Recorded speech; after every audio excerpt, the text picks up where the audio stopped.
There are three main types of bankruptcy cases.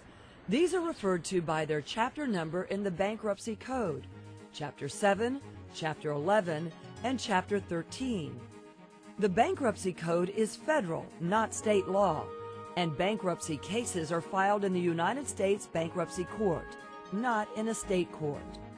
The most common types of cases for individuals are Chapter 7 and Chapter 13.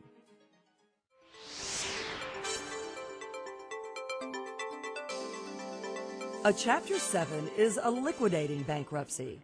In return for having debts discharged, meaning the debtor is no longer legally obligated to pay them, the debtor must turn over certain property to the Chapter 7 bankruptcy trustee. The law allows the debtor to keep some property as exempt so the debtor can make a fresh start. In most Chapter 7 cases, all property is exempt, and so the debtor keeps all of the property. Those cases are sometimes called no-asset cases. If a debtor has more assets than can be exempted, the trustee sells the non-exempt property and distributes the proceeds to the creditors according to priorities established by law. Very often, there is not enough money to pay for anything more than the cost of administration, and so the creditors receive nothing. The principal advantage of Chapter 7 is that the debtor emerges from bankruptcy without any future obligations on his or her discharged debts. Some debts cannot be discharged. For example, debts incurred through fraud or debts for child support and alimony.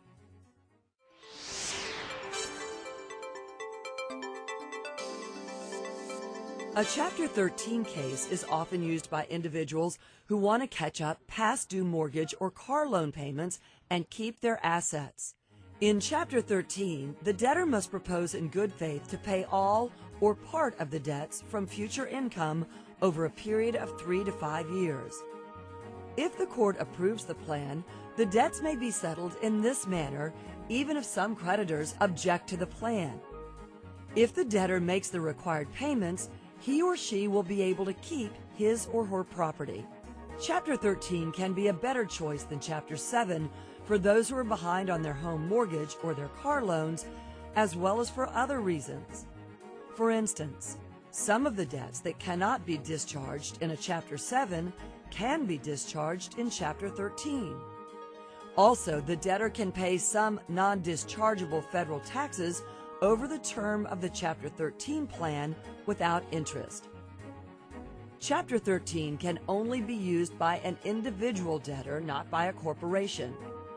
An individual engaged in business, not as a corporation, might use Chapter 13 to pay debts or settle them over a period of time while he or she continues to own and operate the business.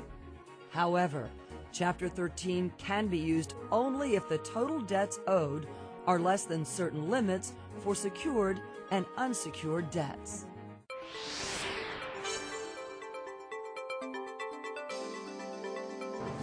Another type of bankruptcy case is a Chapter 11 reorganization. It is generally used by businesses, but can be used by individual debtors who do not qualify for Chapter 13 because their debts exceed the Chapter 13 limit.